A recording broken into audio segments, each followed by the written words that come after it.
Muy buenos días, amigos y amigas. El otoño ya llegó a Canarias. Las hojas empiezan a caer, las flores se marchitan, pero la palabra de Dios permanece para siempre. Sean todos muy bienvenidos otro sábado más a la Iglesia Adventista Virtual. Esperamos de todo corazón que estéis bien y se acuerden que Dios siempre está al control. Han pasado ya varios meses desde que empezamos este proyecto tan ilusionante, en el cual no podría haber sido posible sin todos ustedes. Muchas gracias por seguir apoyándonos sábado tras sábado. Si te gusta, no dudes en darle like y suscribirte al canal. Es nuestro deseo que disfruten del programa de hoy. ¿Estáis listos? ¿Sí? Vale. Pues comencemos.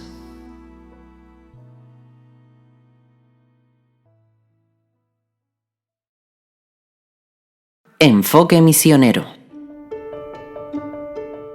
Rishon y su familia se mudaron desde una gran ciudad a una pequeña casa en las montañas de India. Rishon tenía muchos juguetes y sus padres necesitaban hablar con él para deshacerse de algunos. «No necesitas todos esos grandes juguetes», dijo su padre. «Vas a estar muy ocupado haciendo otras cosas en vez de jugar con ellos». Su madre le habló de los chicos que viven cerca de su nueva casa. «Los niños de allá son pobres y no tienen lindos juguetes como tú», dijo. «¿Por qué no les regalas tus juguetes grandes?» Rishon era un chico obediente y no le importaban regalar sus grandes juguetes. Los regaló a los niños y niñas de la ciudad, que estuvieron felices de recibirlos. Nunca antes habían tenido juguetes tan lindos. La alegría de ellos hizo feliz a Rishon y se sintió muy bien haciendo algo bueno por otros. Pasaron los días y Rishon vio que sus padres tenían razón. Él estaba muy ocupado. Estudiaba en casa con su mamá, que le enseñaba inglés, hindi y otros idiomas, y su padre le enseñaba matemáticas y ciencia. Cuando Rishon no estudiaba, trabajaba en la huerta familiar plantando, quitando maleza y cosechando maíz, patatas y otros vegetales. Cada día memorizaba 3 versículos de la Biblia. Después de unos meses, podía recitar capítulos de memoria, incluyendo el Salmo 23 y Hebreos 11. Rishon no tenía mucho tiempo para jugar ni con los juguetes pequeños, así que regaló algunos a los niños de la ciudad. Los niños, especialmente los pequeños, rápidamente se hicieron amigos de Rishon. Al principio les gustó porque les regaló juguetes, pero luego lo conocieron y vieron que era un muchacho bueno y gentil. Les gustaba visitar a Rishon en su casa en las montañas. A él le gusta jugar con los niños. A veces jugaban con los antiguos juguetes de Rishon, pero la mayoría de las veces jugaban a la iglesia. Verán, ni los niños ni sus padres eran cristianos. No sabían nada del Dios creador del mundo o de Jesús que murió por los pecados de la gente. No sabían nada acerca de orar a Dios. Pero jugando a la iglesia, Rishon enseñó a los chicos acerca de Jesús. Se sentaban en el suelo y Rishon les contaba historias de Adán y Eva, el arca de Noé, David y Goliat y Daniel en el foso de los leones. Les hablaba de Jesús que murió en la cruz para dar vida eterna a todo el que cree en él. Los invitaba a orar a Jesús y les mostraba cómo orar. «Querido Dios», dijo, «gracias por ser nuestro mejor amigo. Danos un corazón de amor para amarte a ti y a los demás en el nombre de Jesús. Amén». Los demás chicos copiaron las oraciones de Rishon y les contaban las historias bíblicas a sus padres. Luego, algunos padres dijeron a los padres de Rishon que querían saber más de Jesús.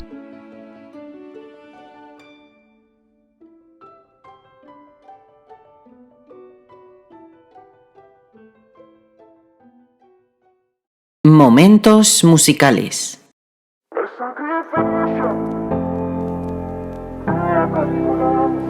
De la muerte a la vida, Cristo me resucitó.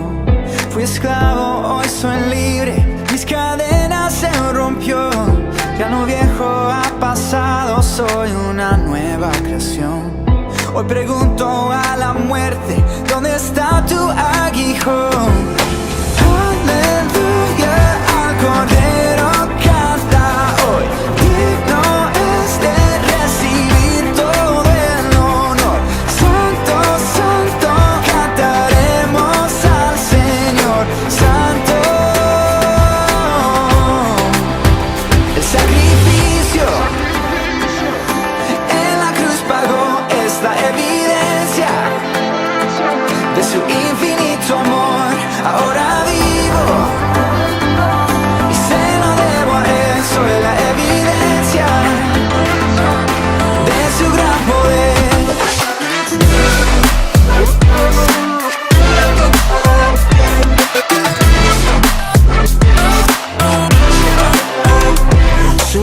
amor es evidente, a su Hijo entregó. Para todo aquel que cree en Él reciba salvación. Todo el cielo hoy declara ya no hay condenación. Jesús es la evidencia, cantamos a una voz. Aleluya, el Cordero canta. Digno es de recibir todo el honor. Santo, santo, cantaremos al Señor. Santo. El sacrificio en la cruz pagó esta evidencia de su infinito amor. Ahora vivo y se lo debo a Él. Soy la evidencia de su gran poder. Oh, de su gran poder.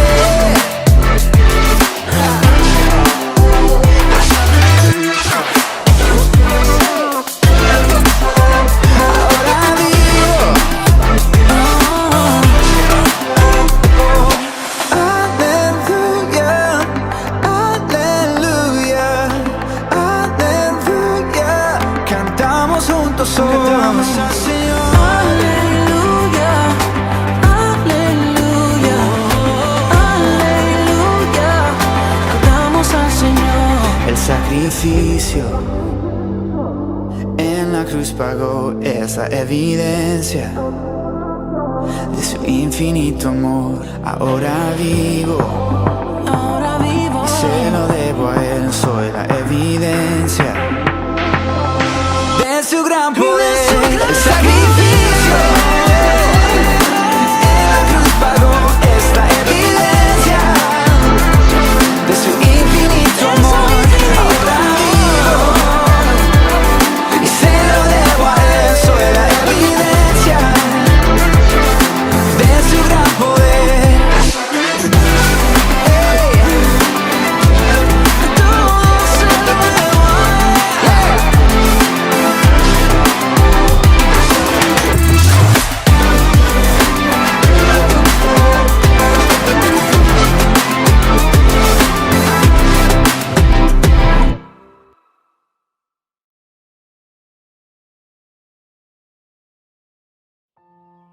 Momentos de oración.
Hola, hola mis amigos, un saludo cordial para todos, bienvenidos a nuestro programa, a nuestra iglesia online y concretamente a la escuela sabática.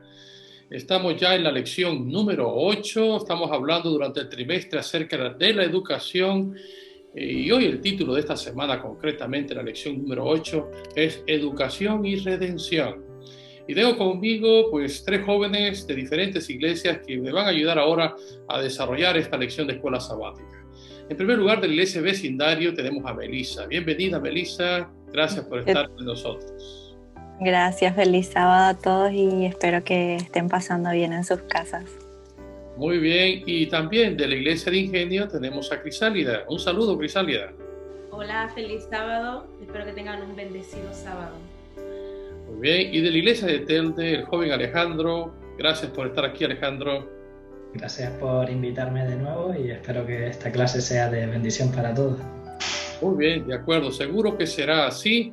Y para ello vamos a pedir la bendición de Dios. Voy a pedirle a Melissa que nos dirija en oración. Vale, bajemos los rostros para orar.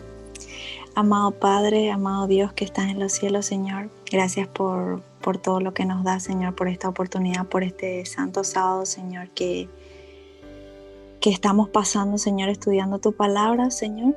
Te pido que tu Santo Espíritu nos guíe en cada versículo, en cada palabra, Señor, que nombremos tu nombre y hablemos de ti, Señor. Bendice a cada uno de los hermanos que están en sus hogares, Señor, y que sea de bendición para toda la congregación, Señor. Te lo pido todo en el nombre de Cristo Jesús. Amén. Amén. Muy bien, para entonces iniciar con nuestro estudio de la lección, como siempre vamos a compartir pantalla para poder iniciar con la presentación. Tengo aquí un diseño gráfico para poder hacer de nuestra presentación algo más didáctico. Como hemos dicho hace un momento, el título para esta semana es Educación y Redención. Y nuestro texto para la semana, nuestro texto de memoria, toda la escritura es inspirada por Dios y útil para enseñar, para redarguir, para corregir, para instruir en justicia. Y recuerden que el versículo 15 habla acerca del joven Timoteo, que desde la niñez has conocido las Sagradas Escrituras, las cuales te hacen sabio para la salvación en Cristo Jesús. Y ahí es donde aparece entonces nuestro texto de esta semana, que la Escritura nos enseña, nos redarguye, nos corrige y nos instruye. Y es que la Biblia realmente es un verdadero manual de instrucción para nosotros, concretamente porque ahí está el plan de la redención para el ser humano. Y es que la historia de la Biblia es esencialmente una invitación a conocer a Dios y comprender su voluntad. Aprender de Dios es nuestra primera respuesta a su gracia. Esta lección de esta semana resalta la importancia de ver a Dios en la posición del divino maestro y nosotros sus alumnos. Así que vamos a entrar ya en materia y en análisis de esta lección. Y a manera de introducción, quisiera que Melissa nos ayudara con la primera pregunta, que es muy interesante. Sabemos que el objetivo de la educación es restaurar en el hombre la imagen de su hacedor. La gran pregunta es, ¿cómo puede la educación lograr un objetivo tan notable? Pregunta muy interesante, así que dejaremos que Melissa nos diga algo al respecto sobre esta pregunta. Adelante, Melissa. Bueno, primeramente sabemos que como todos tenemos objetivos, ¿verdad?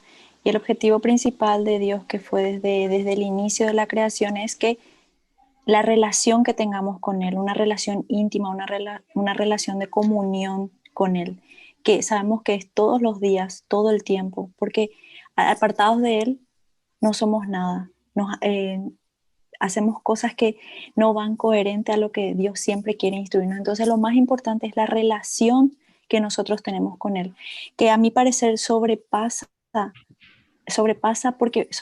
a la eternidad, porque sabemos que al tener una relación con Él, esto se va a ir en el cielo cuando estemos con Él. Entonces por eso es muy importante la comunicación que Dios tiene con nosotros y nosotros tener esa comunicación con Él, porque Él siempre está en todo momento buscándonos y nosotros somos también los que tenemos que poner de nuestra parte para poder día a día poder conocerle más al estudiar su palabra, al orar, tener esa relación de comunión para poder afrontar las situaciones de la vida. Eso es por el primer punto. En el segundo punto que analicé en los versículos que me gustaron mucho de Génesis del 1, capítulo 1 del 26 al 27 y luego el capítulo 5 del 1 al 3 que habla, ¿verdad? Que somos imagen de Dios y cómo la palabra de Dios dijo, o sea, palabra de Dios, Dios dijo, hagamos al hombre a nuestra imagen, a nuestra semejanza, conforme a nuestra semejanza, y cómo va recalcando en el otro versículo y en los otros capítulos, cómo esas palabras van repitiendo y resalté cómo esas son palabras claves que Dios va nombrando, va recalcando de imagen, semejanza, creación, imagen de Dios. O sea, Él nos recalca. Pero el estudio de la escuela sabática también dice que va más allá, ¿verdad? De lo que es una imagen de Dios, que es una imagen mental, ¿verdad? Que permite que dos seres que sabemos que es Dios Padre y el Espíritu Santo, como también el ser humano que fue Jesús, forman parte importante de lo que realmente es la imagen de Dios, ¿verdad? Y que nosotros también nos damos cuenta de que toda la imagen y todo lo que se refleja en Dios es en toda la humanidad creada. O sea, nosotros vemos a Dios en toda la humanidad que se creó desde el inicio, desde aquella primera vez que Dios dijo, de esa palabra, Dios dijo, hagamos al hombre. Entonces nosotros vemos todo durante toda la humanidad, ese reflejo de nuestro Dios, ¿verdad? Por eso es muy importante la relación que nosotros tenemos con Dios y que nosotros también vemos reflejado en toda la creación, en toda la humanidad y todos lo que conformamos esa humanidad, ¿verdad? Eso es por un lado muy importante, me gustó mucho y me gustó mucho de cómo Dios quiere que cada vez tengamos esa comunión con Él para poder así reflejar como resultado la imagen de Él mismo, de Jesús, ¿verdad? Hacia los demás. Porque apartados de Él, apartados de todo lo que Él nos quiere instruir, es cuando realmente sabemos que no reflejamos a Dios, no reflejamos a Jesús. Entonces, en ese sentido, ese es el objetivo de la educación, o sea, instruirnos y también nosotros aceptar la educación que Dios tiene para nosotros, que es para nuestro bien.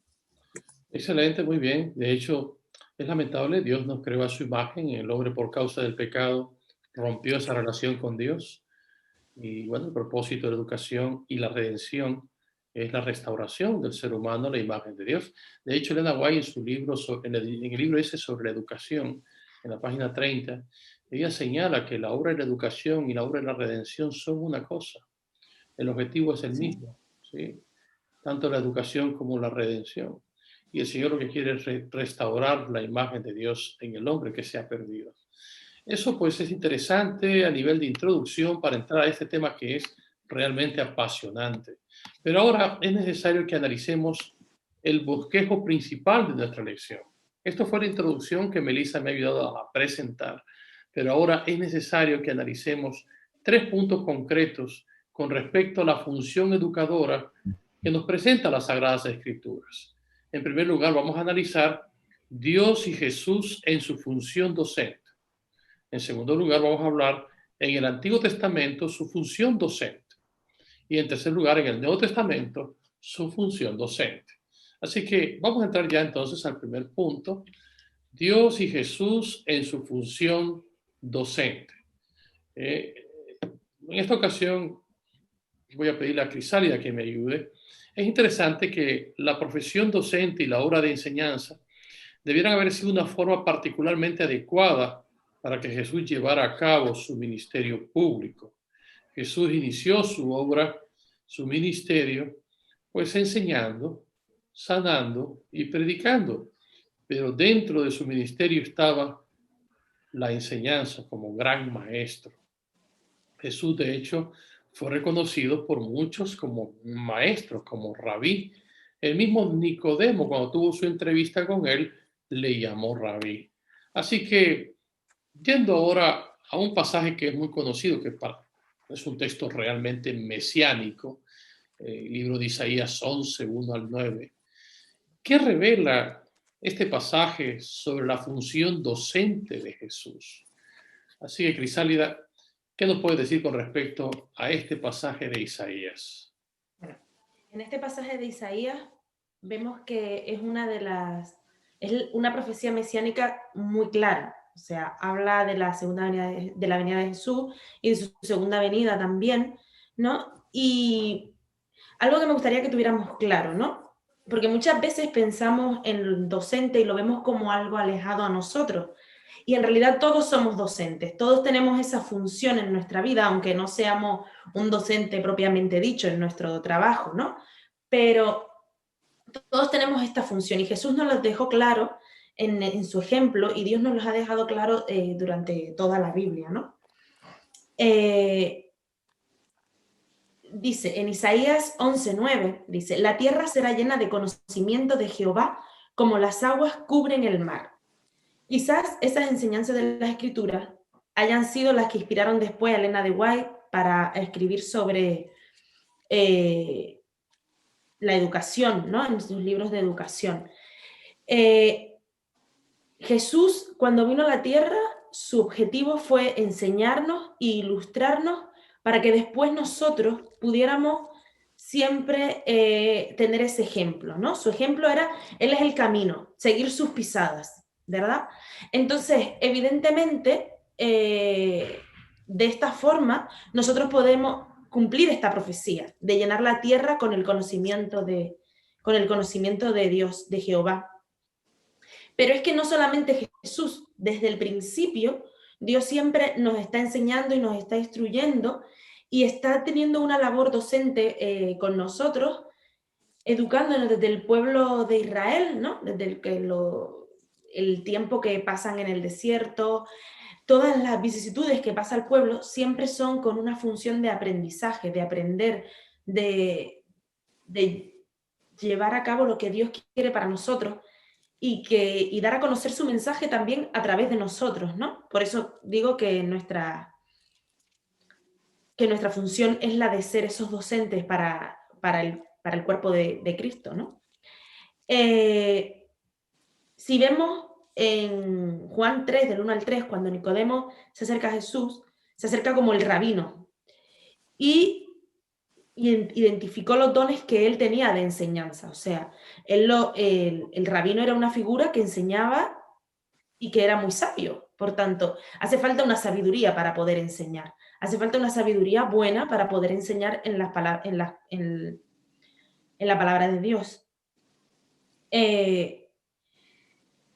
Debido a estas cosas, ¿por qué él lo identifica como rabino? Por las enseñanzas que Jesús daba. O sea, Jesús era vino y todo el tiempo en su ministerio estuvo enseñando, estuvo educando, estuvo formando a sus discípulos, pero no solamente a sus discípulos, también a todo el que se acercaba a él, ¿no? Entonces creo que esto es lo más importante, ¿no? La función docente de Jesús no solamente tenemos que identificarlo como un docente, sino que nosotros tenemos que llegar a ser esos docentes, llegar a enseñar. Y no tiene que ser hablando, sino simplemente con nuestro ejemplo, ¿no? Muy bien, de hecho Jesús enseñaba en palabra y en su ejemplo. Exactamente. Jesús cuando estuvo en esta tierra e inició su ministerio, la mayor parte de su ministerio fue enseñando. De hecho, a él le gustaba predicar con parábolas, porque las parábolas son historias, muchas de ellas que eran didácticamente hablando, vehículos muy interesantes para poder enseñar verdades profundas. Con respecto al libro de Isaías que has mencionado, que es un capítulo mesiánico que resalta a Jesucristo, a mí me gusta concretamente el versículo 2, cuando dice, y reposará sobre él el espíritu de Jehová, espíritu de sabiduría y de inteligencia, espíritu de consejo y de poder, espíritu de conocimiento y de temor de Jehová. Yo siempre digo que ojalá que ese mismo espíritu esté en nosotros, el espíritu de Jehová. Que el Señor nos dé sabiduría, inteligencia, consejo, poder, conocimiento y temor de Jehová. Muy bien, Crisalia, interesante. Gracias por tu aportación. Vamos ahora a continuar ahora con esto mismo. Estamos hablando hemos hablado hasta este momento de la docencia en Jesucristo y nuestro Dios, ¿sí? La profesión docente de Jesucristo, ya que fue llamado rabí y maestro. Pero ahora vamos a ir al Antiguo Testamento y la función docente que hay allí, donde la vemos, ¿sí? Es interesante, me gustaría que analizásemos ese pasaje en la Biblia donde Jesús se une a unos caballeros. Son dos discípulos que van en dirección a la aldea que está en Emaús. Y es interesante cómo Jesús llegó a abrirles las escrituras a estos hombres. Y allí es donde vamos a ver el aspecto docente, porque Jesús, al abrir las escrituras, en su tiempo la escritura era el Antiguo Testamento. O sea que fue con el Antiguo Testamento que él se mostró a sí mismo a esos dos jóvenes, a esos dos caballeros que caminaban a la aldea de Emaús. Muy bien, si nosotros leemos 2 Timoteo 3:14 al 17, que de hecho ya hemos leído en nuestro texto de memoria ese pasaje, la pregunta es, ¿qué nos enseñan estos versículos sobre el papel de las escrituras en la educación cristiana? Esto es muy interesante, así que vamos a pedirle a Alejandro que sea él ahora el que nos hable un poquito acerca de la función educadora de la palabra de Dios, de las escrituras en la juventud, en la niñez, como fue el caso del joven Timoteo. Adelante, Alejandro. En principio, para meternos un poco en el contexto del capítulo, este capítulo habla de la diferencia que hay entre los hombres corruptos y los hombres que siguen las escrituras, la palabra de Dios. Dice que esta gente, estos hombres corruptos, pues que engañarán y serán engañados, ¿no? Y un poco en este contexto, pues es cuando el versículo 14 nos dice, pero persiste tú en lo que has aprendido y te persuadiste sabiendo de quién has aprendido. La escritura principalmente es esencial conocerla para que no seamos engañados por los corruptos, ¿no? Por llamarlo de alguna forma, sino que sabiendo de quién hemos aprendido. Estas enseñanzas nos vienen del Espíritu. Más adelante veremos por qué nos vienen del Espíritu, pero básicamente las enseñanzas nos permiten mantenernos fieles y seguros. Luego dice que desde la niñez has sabido las Sagradas Escrituras, las cuales te pueden hacer sabio para la salvación por la fe que es en Cristo Jesús. Si no fuera por las Escrituras, no conoceríamos el plan de salvación, ¿no es cierto? Gracias a ellas y gracias a que creemos en ellas, pues somos salvos por la fe en Cristo. Después dice, toda la escritura es inspirada por Dios y útil para enseñar, para redarguir, para corregir, para instruir en justicia. Si viene de Dios es porque es bueno. Y dice que es útil para enseñar. Si nos preguntáramos qué enseñan las escrituras, nos pegaríamos aquí mucho tiempo realmente. Así que más bien preguntarnos qué nos enseña. Y yo creo que respondiendo a la pregunta de qué nos enseñan las escrituras, pues respondería que si hay algo que no enseña es porque eso que no enseña es innecesario para tener una buena vida. Después también dice que redarguye. Redarguir es corregir. Nos permite autocorregirnos a nosotros mismos al tener conocimiento de las escrituras, al saber qué dice, qué nos pide Dios, cómo seamos. Vemos la diferencia entre nuestra vida con las escrituras y sin ellas, y de esa forma podemos autocorregirnos a nosotros mismos. Y también dice que instruye en justicia. Si Dios es justo, todo lo que sale de él es justo. Y como las escrituras salen de Dios, también son justas. Por tanto, al estudiar las escrituras nos hacemos justos. Todo esto, dice el versículo 17, por último, que es para que el hombre de Dios sea perfecto y enteramente preparado para toda buena obra. Entonces, pues, las Escrituras nos preparan para tener una vida buena, en Muy todo bien, caso. perfecto.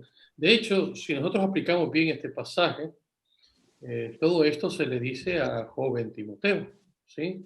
Y recuerden que el joven Timoteo llegó a ser un joven ministro del Evangelio, ¿sí? Un gran discípulo del apóstol San Pablo. Pablo fue su mentor de él. Ahora, le dice, de la niñez has sabido las Sagradas Escrituras y lo que has leído son todos los beneficios de las Escrituras. Te enseñan, te redarguyen, te corrigen y te instruyen. Ahora, el punto está, como lo ha dicho bien, las Escrituras nos presentan el plan de la redención. Y esa escritura que es el Antiguo Testamento, que fue lo que con lo que se le instruyó al joven Timoteo, quienes fueron los que le instruyeron fueron su madre y su abuela, Loida y Eunice, ¿es cierto? Ella dice que fueron las que le instruyeron al joven Timoteo y hicieron de él un gran ministro del Señor. Así que es interesante la manera como la escritura del Antiguo Testamento pues constituye, diríamos, la base fundamental en la educación, ¿sí? En educación, de tal manera que el joven Timoteo pues llegó a ser por esa formación que recibió de su madre y de su abuela. Muy bien, hay otra pregunta aquí en la sección esta del Antiguo Testamento que me parece interesante.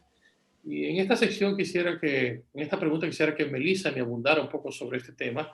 ¿Qué nos enseña esto sobre la importancia de la sabiduría? Esto está basado en 1 Reyes capítulo 4, 29 al 34. Es cuando el sabio Salomón estaba recién entronizado y tuvo que resolver situaciones donde lo que él pidió fue sabiduría. Vamos a ver qué nos comenta en esta pregunta Melissa. Adelante, Melissa. Bueno, como sabemos cuán importante es la sabiduría en nuestro día a día, en todas nuestras decisiones, en todo lo que hacemos y principalmente con las cosas de Dios, ¿verdad? Poder dimensionar que la sabiduría no es solo instrucción, sino saber utilizar esas instrucciones que nos enseña la palabra de Dios, ¿verdad? Y también una persona puede tener mucha instrucción, pero si una persona tiene un carácter difícil, ya sea que pueda ser necio, que pueda tener mucho orgullo, de nada le sirve todas esas instrucciones que tiene. Por eso es tan importante cómo nosotros utilizamos la sabiduría que adquirimos, porque eso lo vamos adquiriendo principalmente a lo largo del tiempo.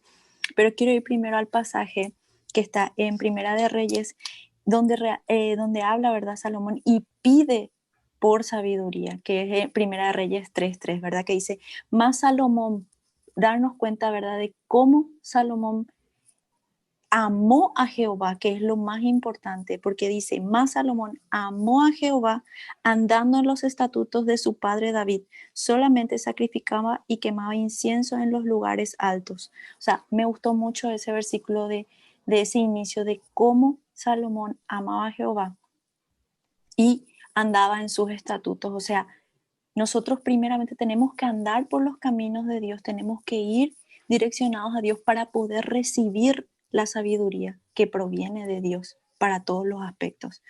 Y luego vamos al versículo principal de la lección, ¿verdad? Que habla también en Primera de Reyes, en 4, del 29 al 34, ¿verdad? Que dice, y Dios dio a Salomón sabiduría y prudencia muy grandes y anchura de corazón como la arena que está a la orilla del mar. Era mayor la sabiduría de Salomón que la de todos los orientales y que toda la sabiduría de los egipcios. Es impresionante cómo Dios bendijo en gran manera lo que Salomón, la fidelidad de Salomón y la prudencia y la coherencia de sus oraciones al pedir eso a Dios. Desde ahí ya era bastante prudente y sabio, porque nuestras oraciones también tienen que tener coherencia a lo que nosotros estamos siguiendo. Salomón necesitaba la ayuda de Dios, necesitaba bastante sabiduría para poder sobrellevar ese pueblo. Entonces lo que primero él hizo, aparte de amar a Dios, ir por sus caminos y pedir eso a Dios, y Dios le concedió. Sabemos que la sabiduría lo adquirimos obviamente a lo largo de nuestra vida, que es práctico, pero también tiene un fondo teórico que es obviamente comienza con la fe en Dios y en ciertos principios fundamentales que habla la escuela sabática. Em, Sabemos que tiene mucho sentido con la educación actual que nosotros tenemos hoy para todos los aspectos, pero lo más importante que sabemos que el temor a Dios es donde nosotros adquirimos sabiduría, como dice el versículo. Ahora, el principio de la sabiduría es el temor a Jehová, ¿verdad? Entonces ahí también nos damos cuenta, pero también nosotros recibimos de nuestros padres, o sea, a lo largo de todo ese trayecto que nosotros vamos adquiriendo en todos los aspectos, sabiduría, son también un punto importante nuestros padres, los valores que ellos nos enseñan y todo lo que nosotros vamos aplicando a nuestra vida. Pero lo más importante es cómo nosotros estamos con Dios y qué es lo que nosotros esperamos recibir, cómo lo esperamos recibir y cómo lo vamos a aplicar. Y eso solamente proviene de Dios. Pero alejados de Él es cuando no logramos eso. Por eso es tan importante cómo habla la educación acerca de la sabiduría, ¿verdad? Porque al estar bien instruidos, al estar bien educados con la palabra de Dios, nosotros también somos sabios y vamos en dirección a lo que dice la palabra de Dios, ¿verdad? Entonces no damos pie a alejarnos de Él, pero automáticamente cuando nos alejamos es cuando pecamos, es cuando no logramos eso, ¿verdad? Entonces es muy importante lo que por un claro ejemplo, ¿verdad? De cómo Salomón, al alejarse de Dios también, tuvo muchas dificultades, pero claro, sabemos que la misericordia de Dios es mucho más grande y que Él siempre está con los brazos abiertos para esperarnos, ¿verdad? Y para concluir, me quedo mucho con este versículo porque es uno de mis versículos favoritos también, es que es la de Santiago, ¿verdad? Que sabemos muy bien cómo es.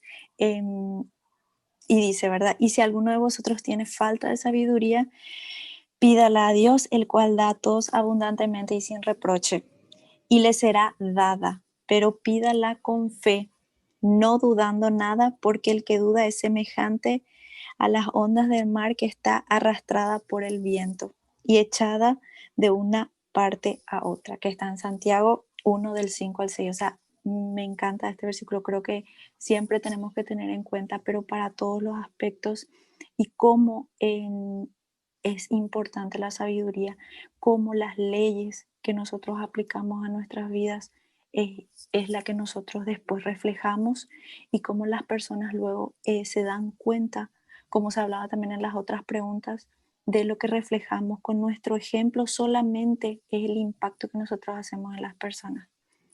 Eso. Muy bien, gracias. La verdad es que ese texto de Santiago es impresionante. Si alguno está falta de sabiduría, demándela a Dios, quien está dispuesto a darla de forma abundante. Sí. Recordado también que esa sabiduría, la verdadera sabiduría, viene de Dios.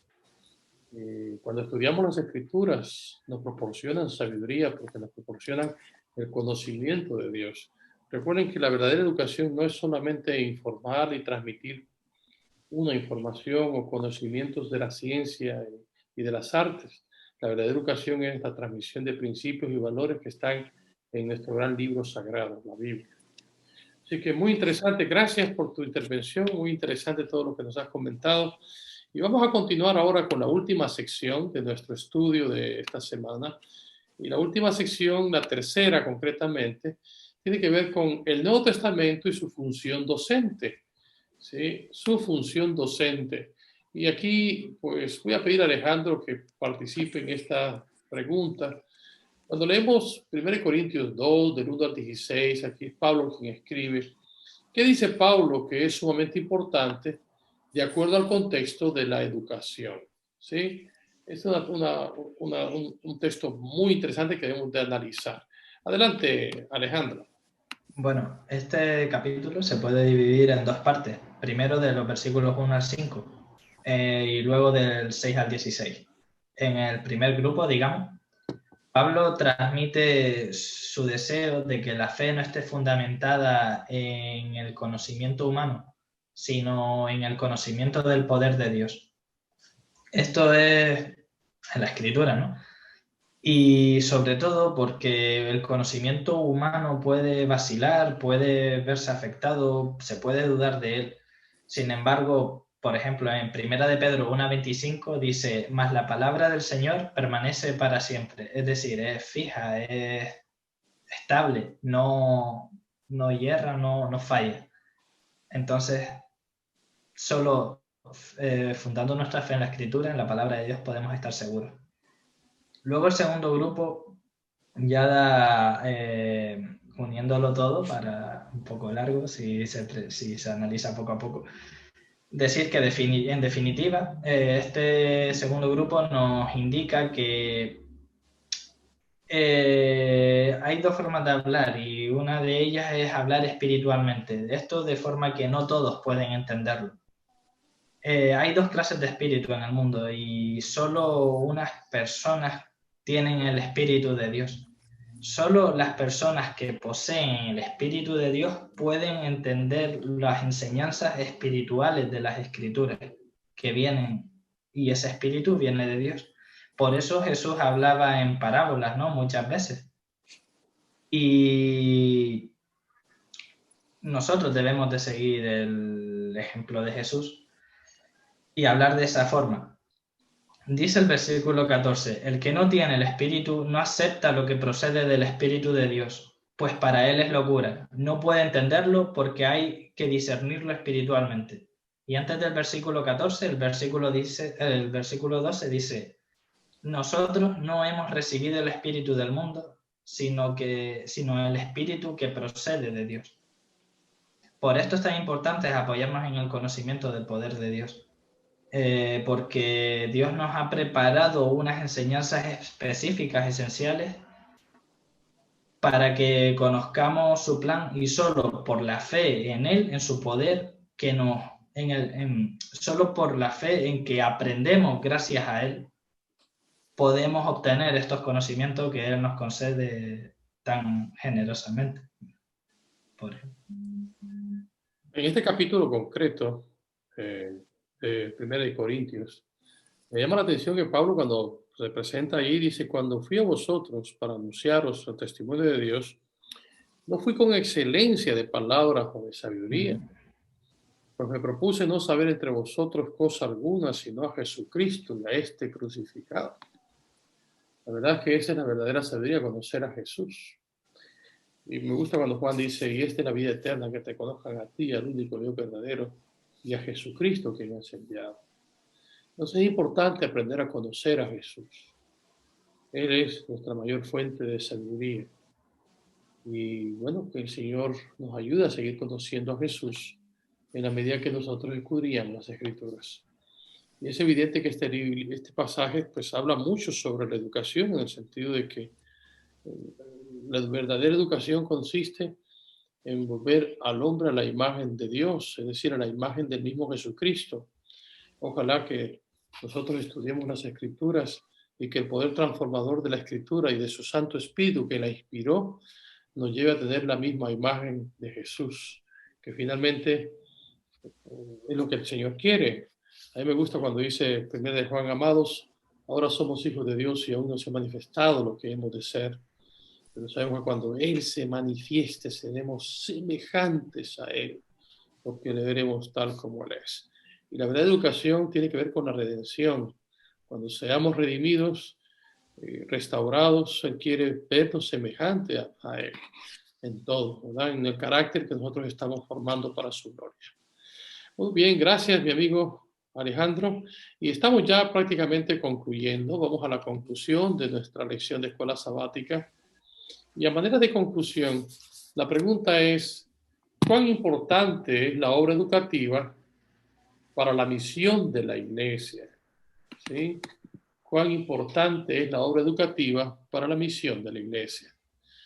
Muy bien, Crisálida, te toca a ti concluir, quizás recogiendo un poco de toda la información. Adelante. Como decíamos antes, Jesús en la mayor parte de su ministerio la pasa enseñando. En todo el Antiguo Testamento nos enseñan sobre la sabiduría y demás. Y en el Nuevo Testamento igual. Pero es que aparte, el ejemplo que nos queda de los discípulos es de que los discípulos cuando Jesús asciende es que ellos se empiezan a educar a otros discípulos para abrir más iglesias, para seguir educando y así llevar el evangelio a toda la tierra. Entonces, la importancia de la educativa en la misión de la iglesia es la piedra angular de todo. O sea, es la base y es lo que hace que todo tenga sentido. Porque si nosotros no educamos, no enseñamos a otras personas acerca de la palabra de Dios, acerca de Jesús y acerca de su pronta venida, no tiene ningún sentido que estemos aquí, nada más estaríamos calentando un asiento. No tendríamos un objetivo, porque una vez tú aprendes algo, de forma natural, tú lo enseñas. Si tú aprendes, por ejemplo, ¿no? Los niños cuando van al colegio y cuando vuelven, vienen contando todo lo que han aprendido ese día, porque les llama la atención, porque pica su curiosidad. Entonces, nosotros tenemos también esa misión en el mundo. Cuando algo te gusta, cuando algo te hace feliz y te llena de esperanza, como es la palabra de Dios, tienes la obligación de transmitírselo a otros y enseñar, ¿no? Lo que a mí me funciona, te lo enseño. Y entonces eso es lo principal, ¿no? En nuestra fe, el poder enseñar a otros lo que nosotros hemos aprendido y lo que nosotros sabemos acerca de Jesús y de su próxima venida, para que seamos la mayor cantidad posible en esa tierra prometida. Muy bien. Crisálida, tú estudiaste en una universidad adventista, ¿correcto? Sí. O sea que la pregunta es, ¿cuán importante es la obra educativa? Tú estuviste en una institución universitaria muy prestigiosa en América, Suramérica. En Suramérica creo que es de lo mejor que tenemos como escuela teológica, escuela de medicina. ¿Y cuán importante fue tu formación allí a fin de cumplir la misión evangélica? ¿Te has puesto a pensar en ello?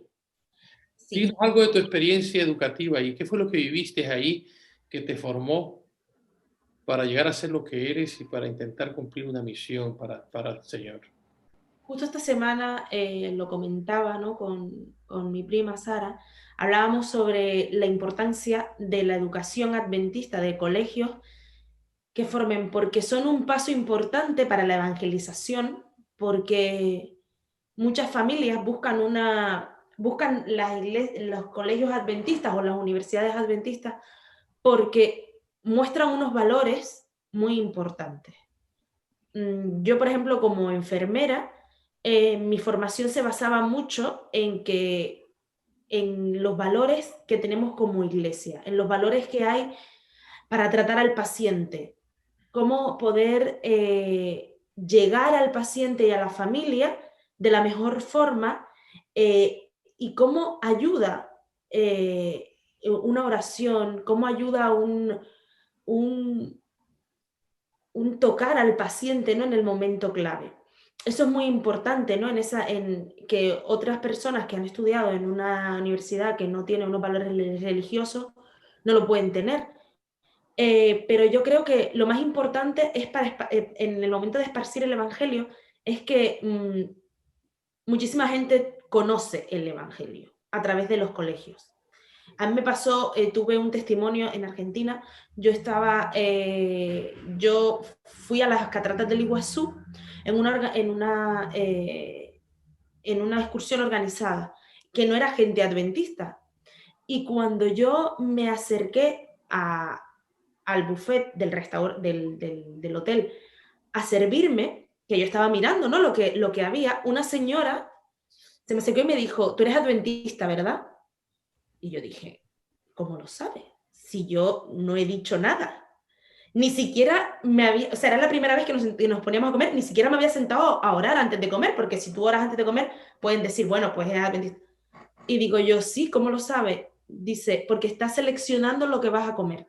O sea, hay tal conocimiento de la Reforma Pro Salud, de cómo viven los adventistas, a través de los colegios, a través de la universidad, que eso hace que todo el mundo te conozca. Aunque no todo el mundo pueda convertirse al adventismo, todo el mundo sabe lo que es y sabe de qué hablamos, de qué va, y tienen una cercanía porque saben cómo ayuda a la iglesia en esos pueblos pequeños donde hay una escuela, ¿no? Muy bien, muy bien. Hablando de la función educadora, yo creo que la familia es la primera obra que se hace en casa. Yo supongo, Crisalida, que tú recibiste una buena formación de parte de tus padres, porque les conozco, pero que al irte a la universidad viene a ser el complemento para que tú fortalezcas esos valores y te orientaron hacia una carrera, incluso que es una carrera que Jesús fue un modelo, porque él fue un médico, y además de maestro, fue un médico sanador, ¿no? Y me llama la atención esos valores. Yo, al igual que tú, estuve en total, pues fueron 6 años internos en Costa Rica, en la universidad. Y la verdad es que mi conversión no fue una conversión en una iglesia, que alguien me transmitió el evangelio. Mi conversión fue en una institución educativa donde yo llegué siendo inconverso y que después de una semana de oración decidí entregar mi corazón y mi vida a Jesús, teniendo pues 17 años. Y para mí ha sido pues quizás uno de los momentos más impactantes de mi vida, que me han dejado huella, han trascendido en mi vida porque hicieron de mí lo que soy ahora, un ministro para la gloria de Dios. Así que es evidente que la educación juega un papel muy importante en la misión de la iglesia, porque de ahí salen grandes profesionales como tú y otros, salen médicos, salen psicólogos, educadores, administradores, ministros, salen de ahí grandes obreros que su función principal es cumplir con la misión. Gloria a Dios por nuestro colegio, gloria a Dios por la función educadora de nuestra iglesia, gloria a Dios por Jesucristo, que es nuestro gran maestro, gloria a Dios por todas las escrituras del Antiguo y del Nuevo Testamento, que son las que nos forman a nosotros para llegar a ser discípulos. Que Dios nos bendiga. Para concluir, quisiera, Crisalia, que nos concluyeras con una palabra de oración, por favor. Por supuesto. Señor y Padre que moras en lo alto de los cielos, te damos gracias por este sábado. Te damos gracias porque nos instruyes para que nosotros podamos llevar una vida mejor, Señor, porque nos educas y nos enseñas lo mejor para nosotros, Padre. Te pedimos que seas con cada uno de los hermanos que hoy están en su casa, con los hermanos que hoy fueron a la iglesia, Señor, y con todos tus hijos que se reúnen para alabarte y adorarte en la redondez de la tierra. Te pedimos que nos sigas acompañando y que nos sigas protegiendo, Señor, y que podamos seguir transmitiendo tus enseñanzas en estos tiempos tan difíciles que nos han tocado vivir, Señor. Te lo pedimos y te lo agradecemos todo. Amén. Amén. Amén. Muy bien, pues muchas gracias, queridos jóvenes, por haber contribuido conmigo en esta lección. Gracias, Elisa, gracias, Crisálida, y gracias, mi querido amigo Alejandro. Que Dios los bendiga y les siga consolidando en vuestra formación a fin de que lleguen a cumplir la misión también que el Señor nos ha asignado. Bueno, despedimos a nuestra iglesia. Gracias, mis queridos hermanos de vecindario. Un saludo para nuestros hermanos de Telde. Un saludo para nuestro grupo de Ingenio. Un saludo también para nuestra iglesia de Tamaraceite y sobre todo nuestra iglesia de Las Palmas. Que Dios los bendiga a todos y nos despedimos, ¿verdad? Nos despedimos. Bendiciones. Chao. Chao.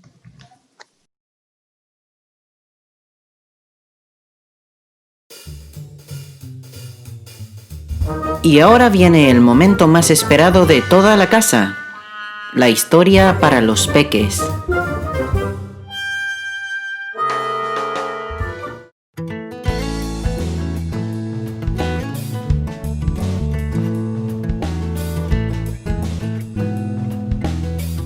Hola chicas y chicos, la historia de hoy se llama El arco iris de la promesa. El versículo para memorizar está en Génesis capítulo 9, versículo 13, que dice: He puesto mi arco iris en las nubes y servirá como señal del pacto que hago con la tierra. El mensaje es: los hijos de Dios se alegran porque Él los cuida. ¿Ha llovido alguna vez durante muchos días en la región donde vives? ¿Te estabas aburriendo de jugar dentro de la casa? ¿Cómo te sentiste cuando finalmente viste salir el sol? ¿Pudiste salir otra vez? Entonces podrás comprender cómo se sintieron Noé y su familia cuando finalmente salieron del arca. Después de más de un año dentro del arca, debe de haber sido maravilloso poder salir de ella. Noé y su familia salieron a respirar aire fresco. ¡Qué felices se sentían mientras sonreían bajo los rayos tibios del sol! Era también bastante aterrador. El mundo había quedado muy diferente y todo estaba completamente en calma. Las 8 personas que salieron del arca eran las únicas que habían quedado de toda la tierra. Debían comenzar todo de nuevo, solos y juntos. Pronto Noé dejó salir también a los animales. Su familia seguramente observó su alegría y entusiasmo. Tal vez se rieron de la forma en que los animales saltaban y jugaban. Cuando el arca se quedó vacía, lo primero que hizo Noé fue construir un altar y celebrar un culto de adoración con su familia.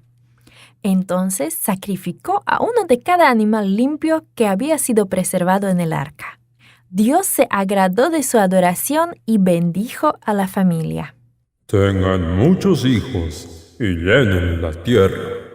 Entonces Dios le dio a Noé, a sus hijos y a cada generación futura una promesa. Brillantes colores atravesaron el cielo en lo que era, por cierto, el arco más perfecto que se había visto en esta tierra. Ese primer arco de colores en el cielo seguramente llenó a la pequeña familia de asombro y admiración. Pero era algo más que una hermosa exhibición de colores. Era el arco iris de la promesa, pues Dios le dijo a Noé: He puesto mi arco iris en las nubes y servirá como señal del pacto que hago con la tierra. Ya no volverá a haber ningún diluvio que los destruya. Cuando el arco iris esté entre las nubes, yo lo veré y me acordaré del pacto que he hecho para siempre con todo hombre y todo animal que hay en el mundo. Dios sabía que en el futuro las espesas nubes asustarían a la familia de Noé. El salpicar de las primeras gotas de lluvia podría atemorizar a los sobrevivientes del diluvio, pues podrían preguntarse si ese no sería el comienzo de un nuevo diluvio. Y si era un nuevo diluvio, ¿desaparecerían ellos también de la faz de la tierra? No, ellos no necesitaban preocuparse más. Dios les había dado su promesa. Esta familia especial había pasado por muchas cosas. Año tras año habían trabajado juntos en el proyecto del arca. Durante largos días y noches habían trabajado muy duro cuidando de los animales. Ahora debían repoblar la tierra y comenzar todo nuevamente. Dios les había dado algo muy valioso. Les había dado la promesa del arco iris para que la compartieran. Sería una bendición y una promesa que atesorarían por siempre, tanto ellos como nosotros. Nosotros también pertenecemos a una familia especial.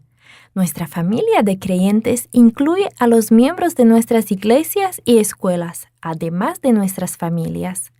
Y a nosotros también se nos dio una tarea especial que debemos cumplir.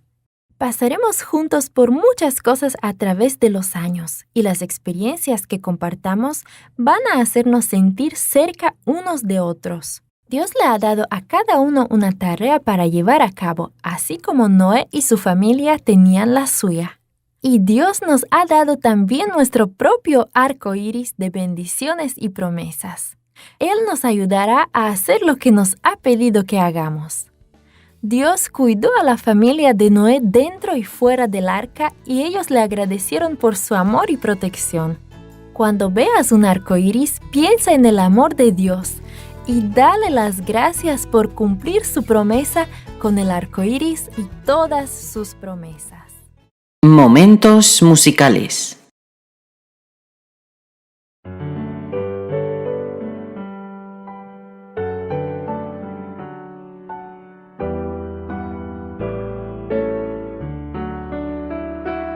El hogar es lugar donde encontramos un refugio de paz y aceptación. Aunque no compartamos opiniones, nos reunimos allí pues hay amor. Edificamos familias, necesitamos del Señor. Él es el único que puede llenar nuestras vidas con amor. Compartimos sonrisas y alegría, nuestros sueños se vuelven realidad. Las palabras de aprecio nunca faltan, si Jesús es el centro del hogar. Edificamos familias, necesitamos del Señor. Él es el único que puede llenar nuestras vidas con amor. Tu iglesia, Señor, es la familia que nos une, alienta y da valor, de distintas naciones y colores, pero todos con una misma fe. Edificamos familias, necesitamos del Señor. Él es el único que puede llenar nuestras vidas con amor.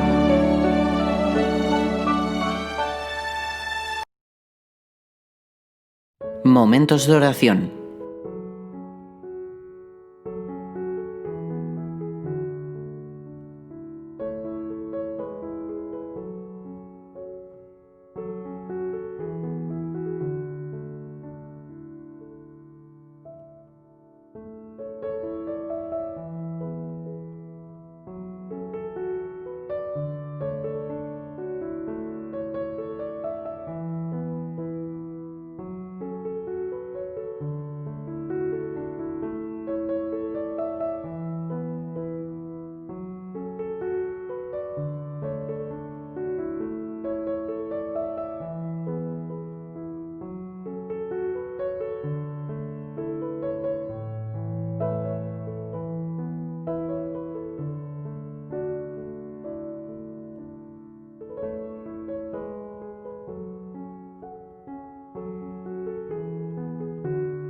Un saludo, mis hermanos. Una vez más estoy con vosotros, esta vez para presentaros el orador, el pastor Ramón Cruzet.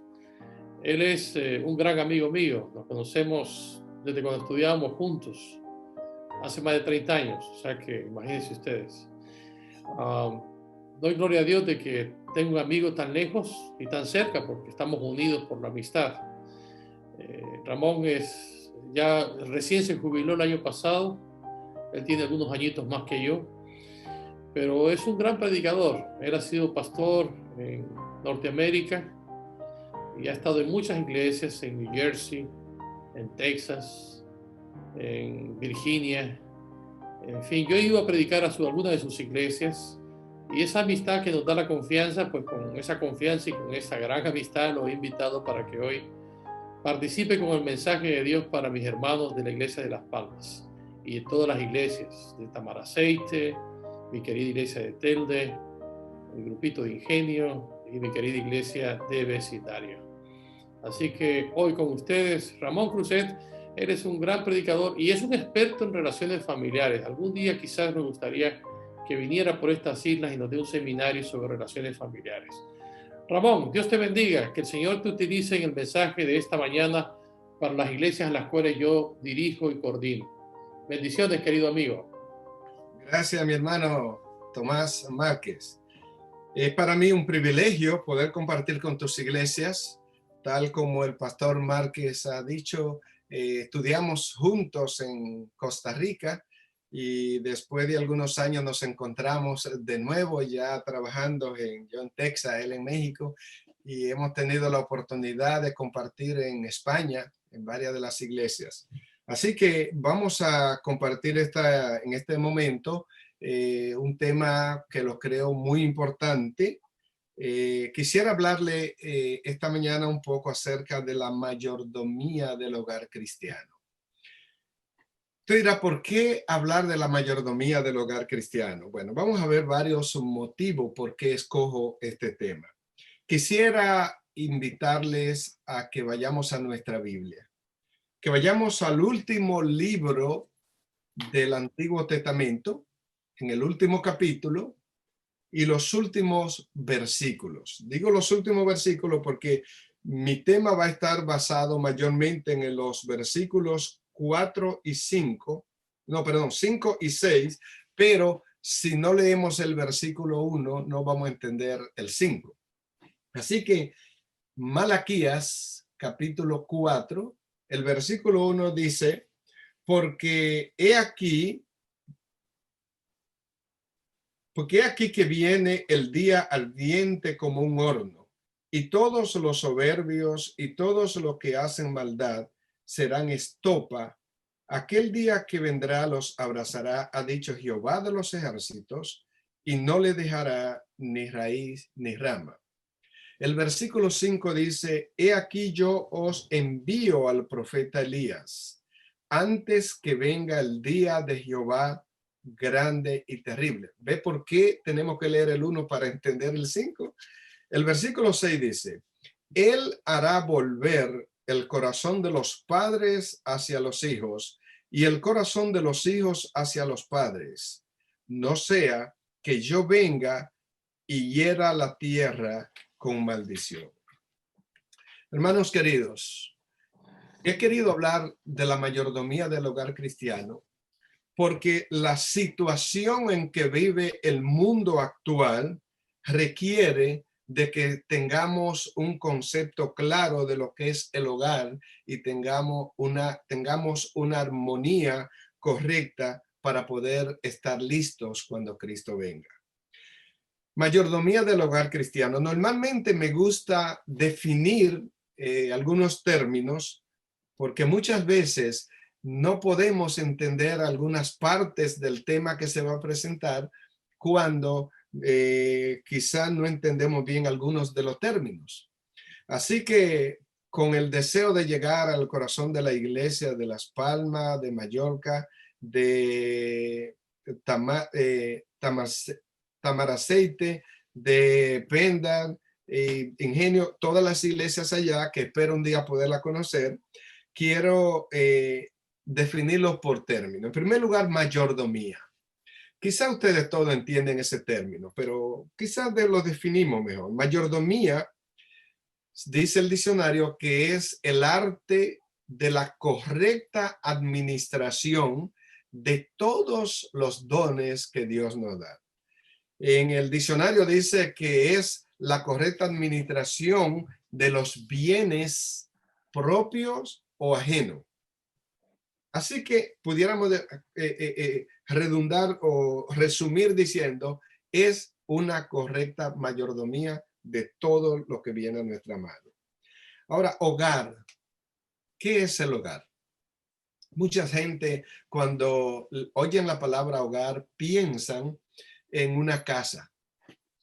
Recuerdo cuando llegué a Baltimore, Maryland, que caminé toda la zona del centro de la ciudad, downtown, como se dice aquí en Estados Unidos, y había muchos templos. Así que cuando me reuní con los oficiales de la asociación, entonces yo le dije que me preocupaba que habían tantos templos y no había ni una iglesia adventista en el centro de Baltimore. Y entonces ellos me dijeron, no, pero ahí hay muchas iglesias. Yo no le dije nada, pero me quedé pensando. Muchas veces creemos que iglesia es sinónimo de templo. Igual con la familia, con el hogar. Cuando hablamos de hogar, muchas personas piensan en una casa, un piso, un lugar donde vivir. Pero hogar viene de hoguera. Estuve leyendo un libro sobre la vida de Abraham Lincoln y dice que su papá era leñador y él picaba leñas para venderla porque en la choza que usaban los habitantes de los Estados Unidos en ese tiempo, estamos hablando alrededor de los 1940 y principios de los 50. Entonces ellos en el invierno, como no había un sistema de calefacción para calentar los hogares y invernaba, hacía mucho frío, ellos usaban leña que la encendían en el centro de la choza, con lo cual al producir una hoguera, una llama, calentaba el lugar. Los miembros de la familia se reunían alrededor de ese fuego y se mantenían calientitos. A medida que más se acercaban el uno hacia el otro, disfrutaban mejor del calor de la hoguera. Así que de allí viene el término hogar, de la hoguera, que mantenía calientito a toda la familia. Pues hogar es como una hoguera igual que aquella, pero el fuego que lo calienta es el amor, la comprensión, la situación que se vive dentro de él. Ahora, cristiano, mayordomía del hogar cristiano. El término cristiano fue mencionado, o se le dio ese término a los miembros de la iglesia cristiana cuando se le llamó, alguien vino y se acercó a los discípulos y le dijo, pero ustedes son cristianos, porque descubrían en ellos las características de la vida de Cristo. Veían que su vida estaban a tono con los mandamientos, con los principios, con las normas de la vida de Cristo. Por lo tanto, pudiéramos decir entonces que mayordomía del hogar cristiano significa la correcta administración de todos los dones que Dios nos ha dado para usarlo dentro del hogar o de la vida cristiana. Ahora, ¿por qué hablar de este tema? Yo le dije que más adelantito íbamos a hablar un poco de esto. Bueno, tenemos que hablar de esto porque la familia es la base fundamental de la sociedad.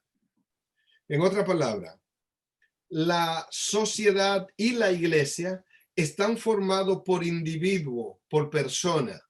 lo cual al casarse, como dice Génesis capítulo 2, versículo 24, dejará el hombre a su padre y a su madre y se unirá a su mujer y los dos llegarán a ser una sola carne. En dicha unión vienen los hijos, con lo cual la unión de todos forman la familia, que entonces forman la sociedad. Por lo tanto, se ha hecho un axioma donde dice, si la familia anda bien, entonces la iglesia también. Recuerdo que hace unos años, mientras que estaba en uno de los países vecinos, he visitado alrededor de 67 países, presentando algunos seminarios y predicaciones, y me dijo alguien, pastor, yo estoy loco que lleguen las elecciones para que entre el nuevo presidente y pueda resolver los problemas de violencia que tenemos en la sociedad. Y yo le dije, hermano, ¿usted cree que en realidad cuando venga un nuevo presidente se van a resolver los problemas de violencia económica, diríamos hoy, de esta pandemia? Aquí en Estados Unidos terminan de pasar unas elecciones que por la forma en que se manejan las elecciones aquí, se van a saber completamente los resultados el 14 de diciembre. Y están esperando ansiosos algunas personas del partido contrario al que está en el poder, que entre el nuevo presidente para que pueda resolverse los problemas de la pandemia, los problemas económicos y los problemas sociales. Pero hermano, yo no tengo mucha esperanza de que porque entre un nuevo presidente se van a cambiar los problemas. Las profecías bíblicas dicen que el tiempo irá de mal en peor. Y yo lamento decirle que la gran crisis económica que maneja España en este tiempo no se va a resolver porque cambie un presidente o dos. Yo creo que cuando nosotros formemos buenos hogares, cuando formemos hogares en lo que los ángeles se gocen en adorar, como dice el hogar cristiano, entonces vamos a cambiar muchas cosas. Tenemos que hablar de este tema porque muchos miembros de la familia no están cumpliendo con su rol, no están cumpliendo con las responsabilidades que nos toca a cada uno como miembro del hogar.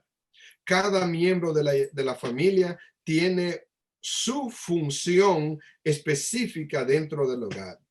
El orden que la Biblia aconseja es el siguiente. Como dice aquí, le invito que vayamos a Efesios capítulo 5.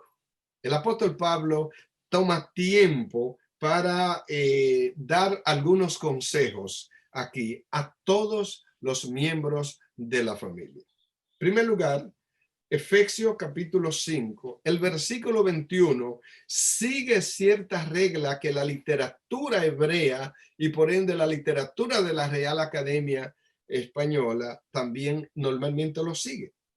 Si usted lee cualquier libro, cualquier tema, va a notar que hay una frase principal. En esa frase se dice todo el mensaje que se quiere decir.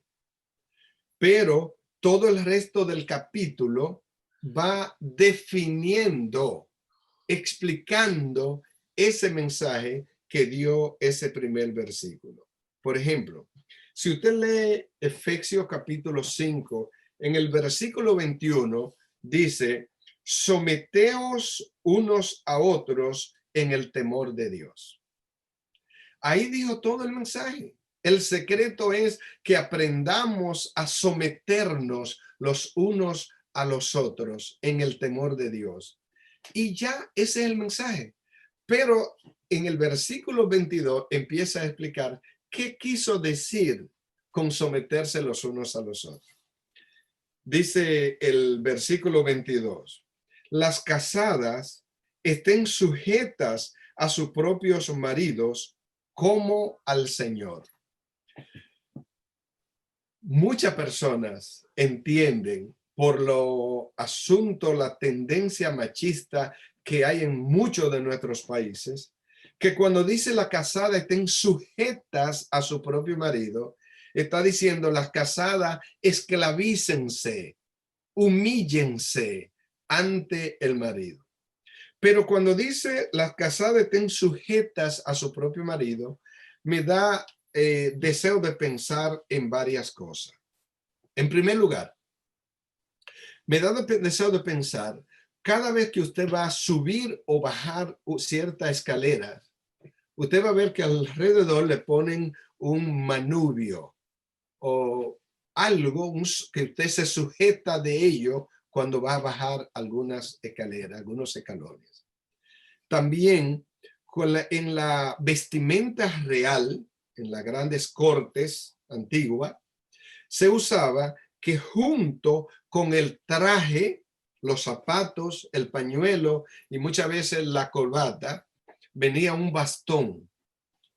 Yo le pregunto, ¿por qué algunas personas cuando tienen problemas en las piernas, un zapato en el pie, o cuando ya están de cierta edad, usan un bastón? Ese bastón se usa para sujetarse. Entonces, ¿qué es lo que quiere decir con eso? Quiere decir que el sujetarse significa apoyarse. Significa que cuando me siento un poco desbalanceado, encuentre dónde estar seguro, protegido para no caerme. De modo que cuando dice que la casada estén sujeta a su propio marido, quiere decir que deben encontrar en el marido seguridad. En el hogar cristiano, me dio mucho gusto cuando leí en la página 188, en un capítulo que habla acerca de el padre. Dice, el hogar es una institución proveniente de Dios. El orden que el círculo él ordena el círculo de la familia. El padre, la madre y los hijos existiesen en este mundo como una sociedad. Dice el siguiente párrafo. La obra de hacer feliz al hogar no incumbe solo a la madre. El padre tiene un papel importante que desempeñar. El esposo es el vinculador de los tesoros del hogar y por su efecto fuerte, fervoroso y consagrado, une a los miembros de la familia, la madre y los hijos, con los lazos más resistentes. Fíjese lo que dice otro párrafo más adelante en la misma página. El esposo y padre es cabeza de la familia. Es justo que la esposa busque en él amor, simpatía y ayuda para la educación de los hijos. ¡Wow! ¿Cómo me llega al corazón lo que dice aquí?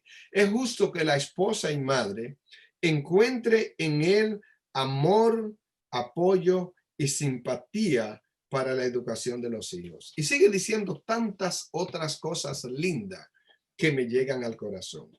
Ahora, dice, la casada estén sujetas a su marido, a su propio marido, como al Señor, porque el marido es cabeza de la mujer. Pero no se queda allí. Dice, así como Cristo es cabeza de la iglesia, la cual es su cuerpo y él su Salvador. Alabado sea el nombre de Dios. Míralo como yo veo esto. De acuerdo al orden bíblico, Cristo es la cabeza del marido o esposo o padre. El marido es cabeza de la mujer como Cristo es cabeza de la iglesia. La mujer debe estar sujeta a su propio marido y los hijos deben estar sujetos a sus padres. Ahora, mire cómo es que sigue diciendo el apóstol Pablo aquí. Después que leemos el versículo 23, en el 24, dice así, que como la iglesia está sujeta a Cristo, así también las casadas lo estén a su propio marido en todo. Mis hermanos queridos, hace unos años, mi esposa y yo asistimos a un retiro de parejas en el estado de New Jersey, en la ciudad de Edison. Cuando llegamos, era de viernes a domingo. El viernes, cuando empezó la primera reunión, el doctor que iba a dirigir la reunión llegó allí al frente y una hermana levantó la mano. Cuando levantó la mano, le dice, sí, hermana, dice, pastor, yo quiero que usted me explique este versículo. Efesios capítulo 5, versículos 22 y 23. Él le dijo, léalo, hermana. Ella leyó, las casadas estén sujetas a su propio marido como al Señor. Porque el marido es cabeza de la mujer, así como Cristo es cabeza de la iglesia, la cual es su cuerpo y él su salvador. Ella estaba esperando que él pudiera transformar ese versículo y ayudarlo a que no dijera lo que dice. Pero él, cuando ella terminó de leer, la miró sonriente y le dijo, bueno, hermana, ese versículo dice eso mismo que dice ahí, que las casadas deben estar sujetas a su marido porque el marido es cabeza de la mujer. Y solo se paró allí. Dice, eso es lo que dice. Ella como que el rostro le cambió, pero entonces dice, solo que termina diciendo, así como Cristo es cabeza de la iglesia. He tenido varias experiencias en diferentes seminarios, en diferentes reuniones que hemos tenido. Y estando en Colombia, en Bucaramanga, presentando hace como unos 4 años, presentando un seminario sobre esto, una hermana levantó la mano y me dijo, ¿sabe algo, pastor? Le digo, sí. Dice, sí, en mi cabeza, en mi casa, mi hogar, mi esposo es la cabeza. Solo que yo soy el cuello y lo manejo para donde yo quiero. Hermano, la dinámica del cielo, de Dios, no era buscar ventaja o superioridad. Era pensar que Cristo debe ser primero la cabeza del hogar, cabeza del hombre, del marido, del esposo.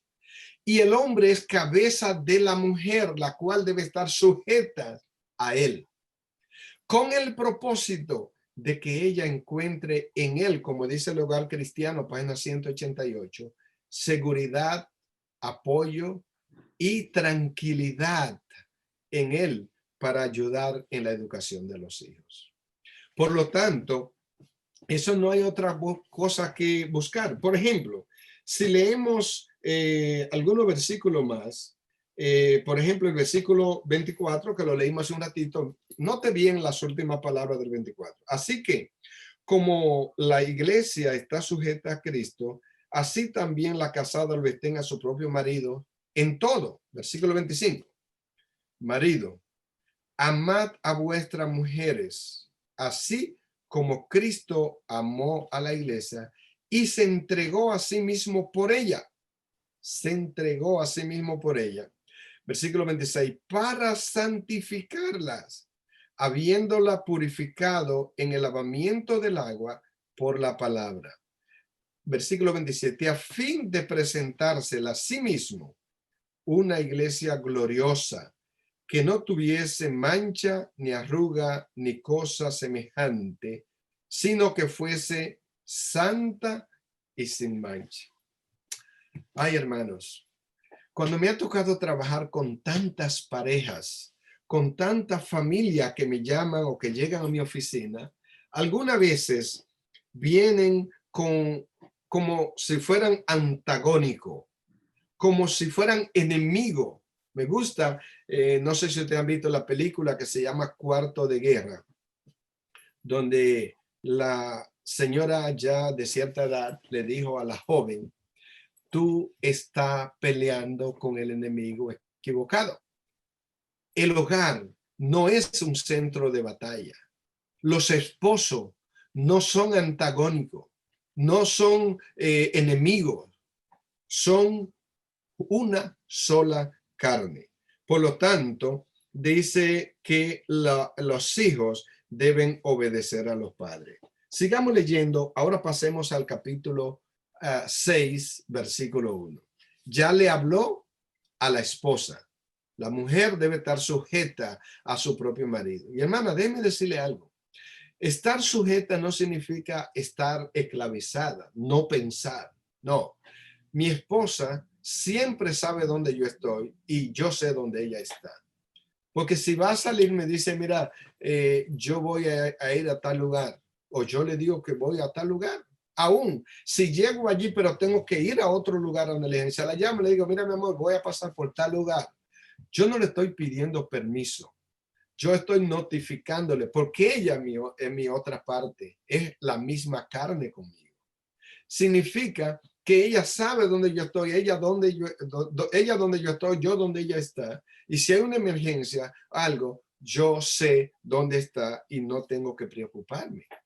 Pero dice entonces, marido, o sea, el consejo a la esposa, consejo al esposo, marido, amad a vuestras mujeres, así también como Cristo amó la iglesia. Y ahora en capítulo 6, versículo 1, mire lo que dice.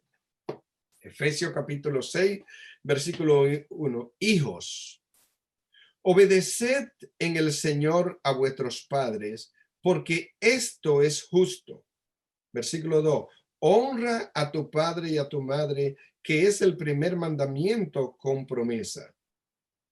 Así que, y dice también el versículo 3, para que te vaya bien y sea de larga vida sobre la tierra. Hermanos, los que son de mi edad o un poquito mayor, van a notar que las cosas son un tanto diferentes hoy día que cuando nosotros crecíamos. Claro, aún hoy aparecen hijos obedientes, pero nuestros hijos tienen una gran competencia con el mundo electrónico donde vivimos. Sin embargo, hermanos, no importa la diferencia de edad, de cultura que tengan los padres y los hijos, siempre debe haber respeto. Me gusta una nota que leí en el libro Conducción del Niño, donde dice que los hijos deben aprender a razonar, a obedecer antes que a razonar. Y creo que la unión de la fuerza del joven con la experiencia de los padres o de los adultos es un poder incalculable. Hermanos, dice entonces un consejo hacia los padres. Versículo 4. Capítulo 6, versículo 4. Y vosotros, padres, no provoquéis a ira a vuestros hijos, sino criadlo en disciplina y amonestación del Señor. Bueno, yo les decía hace un ratito que una de las cosas por las que tenemos que hablar de este tema es porque muchos miembros del hogar no están cumpliendo su rol. Debemos hablar de este tema porque no estamos invirtiendo las responsabilidades, el orden. En muchos hogares, los hijos son los que mandan y los padres obedecen a los hijos. O la esposa es la que manda y el padre tiene que obedecerle, el esposo tiene que obedecerle a ella. Mire, la orientación escritural o de las escrituras sobre la familia es, de acuerdo a lo que dicen los escritores, dice que no debemos tener un lugar donde haya pleito, problema. No, debemos entender que en el hogar o todos somos felices o no lo es nadie. Ayer estaba viendo un video que mi yerno, el esposo de mi hija, me envió desde Alemania, celebrando el cumpleaños de su primera hija, mi nieta más joven. Y entonces ve que la mamá, todas las cosas que la mamá tuvo que hacer durante el embarazo y durante el parto, Y dice, así que yo quisiera que me diga después que es su vida y que se la deje vivir. Porque esta no es su vida, este es el sufrimiento de su madre. Me hizo reír. Así que en realidad la pareja comienza el hogar. Así que el hogar empieza por la pareja cuando se casan. No adelanten terreno. Debemos seguir los consejos bíblicos. Dios creó muchas cosas para usarse dentro del hogar. Una de las cosas es el sexo. Muchas veces queremos adelantarlo o unirnos, tener una libertad que no es para novio, es para esposo. Y después no podemos aprender a frenar la tentación y terminamos en situaciones que tenemos después que lamentar, que ponen en riesgo muchas veces mi carrera, mis estudios, mi futuro, mi hogar y en veces hasta la salvación. Pero hermanos queridos, miren lo que dice la Biblia. Por ejemplo, Génesis capítulo 2, versículo 24 dice, dejará el hombre a su padre y a su madre, se unirá a su mujer y pasarán a ser una sola carne. En el versículo 23 del capítulo 2 dice que cuando Adán despertó después de la siesta que el Señor lo puso a dormir, que ya Dios le había creado la mujer, se sorprendió de ver que la mujer es mucho más linda que el hombre. Y entonces dijo, esta es hueso de mi hueso, es carne de mi carne. En otra palabra, pasa a ser una sola carne. De modo que la mujer o esposa llega a ser una ayuda idónea para el hombre. O sea, que el hombre y la mujer son una ayuda idónea. Ahora, ¿qué significa el término ayuda idónea? No es que ella le ayude o que si él hace un trabajo en la casa la está ayudando a ella. No, significa que los dos velen porque sean felices juntos. Es la contraparte mía. No es como dicen muchos, mi media naranja. No, es una parte de la naranja completa. En la mujer pasa a ser parte misma del hombre. ¿Cuáles son las reglas para las parejas casadas?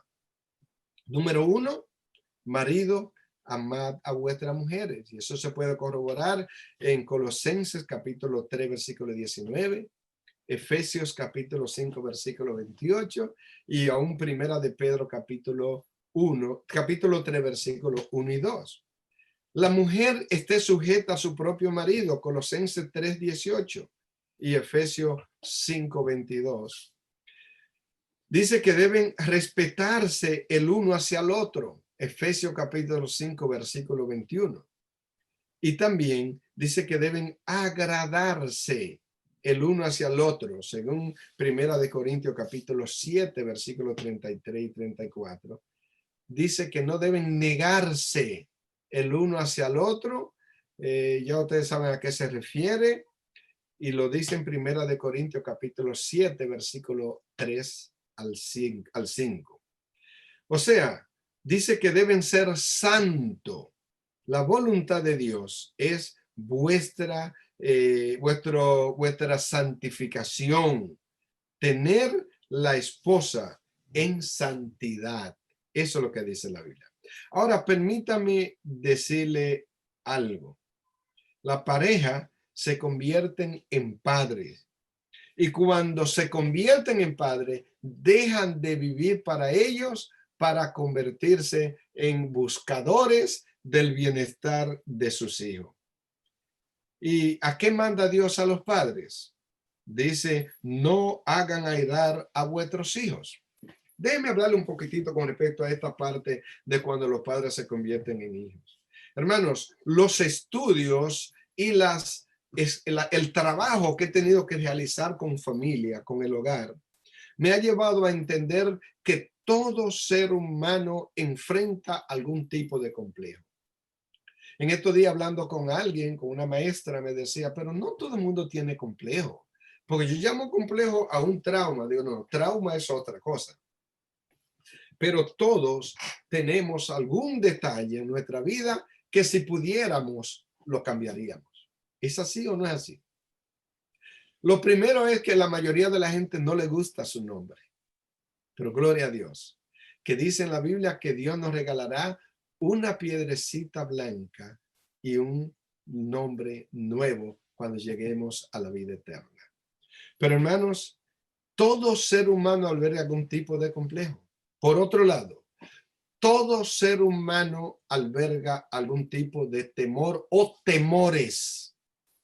Temores a fracasar, temor a encontrarse con algo que no pueda vencer, temor a no ser aceptado por la persona que le gusta, temor a no poderle obedecer a los padres, temor a no poder realizar bien su trabajo, temor a los problemas económicos, temor a las pandemias, a las enfermedades, a los virus, temores, temores, temores.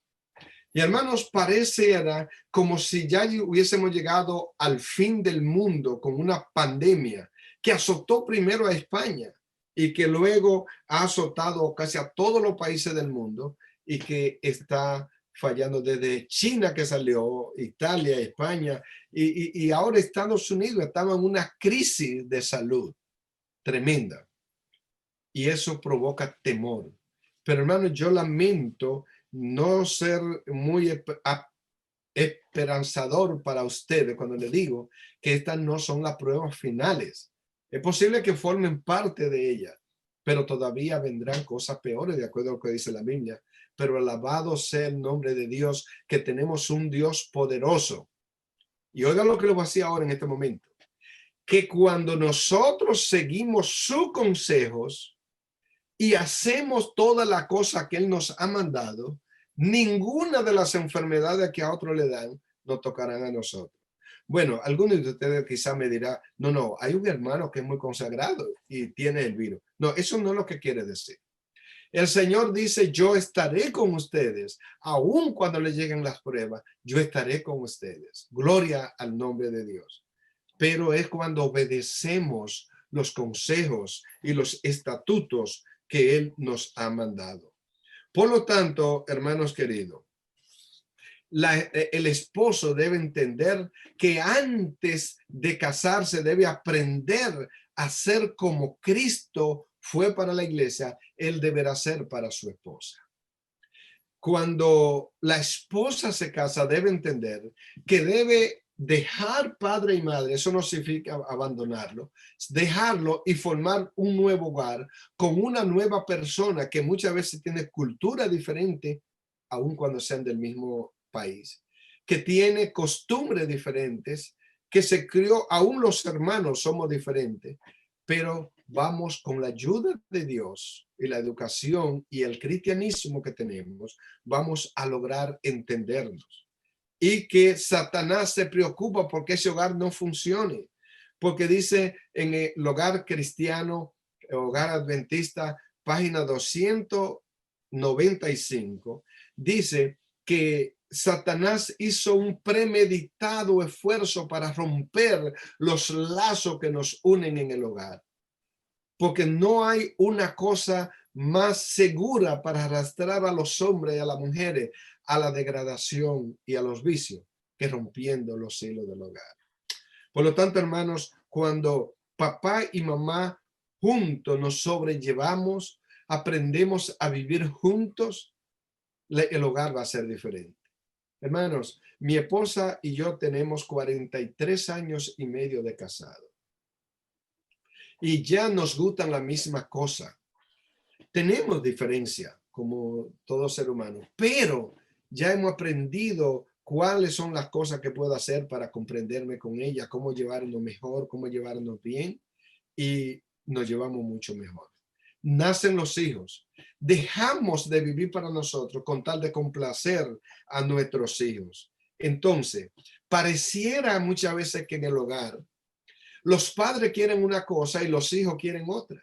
No, los padres están deseosos del triunfo y el bienestar de nuestros hijos. Pero hermano, los hijos muchas veces piensan que los padres hacemos las cosas para que ellos sufran.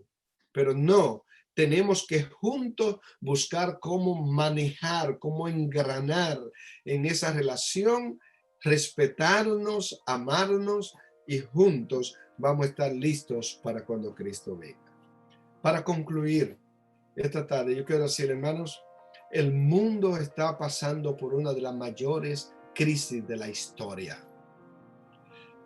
El mundo atraviesa problemas económicos como nunca lo había atravesado en diferentes países. En otros están mejor.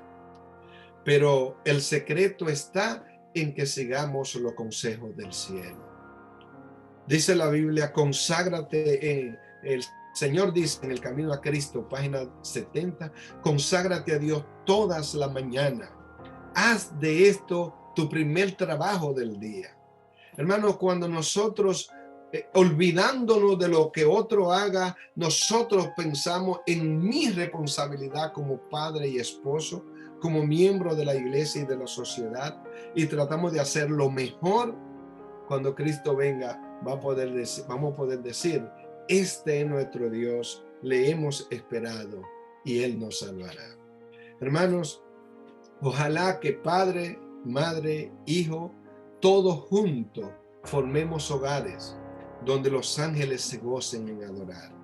Que Dios nos pueda bendecir y que cuando Cristo venga nos encuentre consagrado, porque dice en el hogar cristiano que el mejor sermón que podemos predicar es una vida piadosa que dé buenos ejemplos. Que Dios nos bendiga y que nos ayude a lograr ser hogares como Cristo quiere que seamos.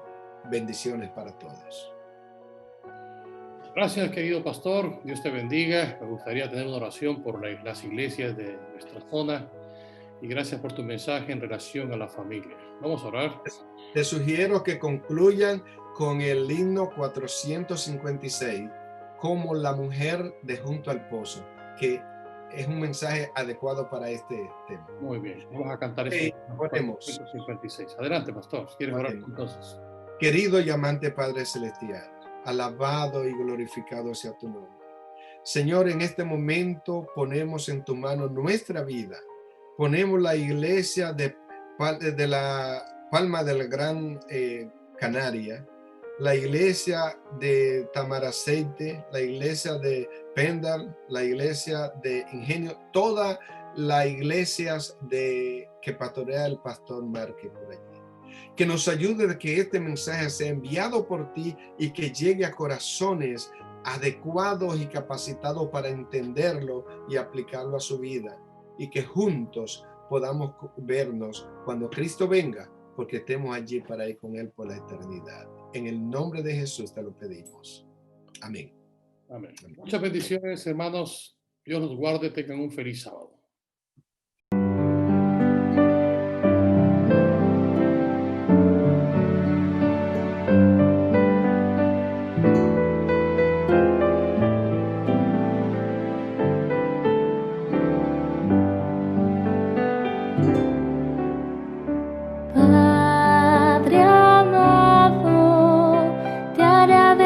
Por tus planes, grandes sueños tienes para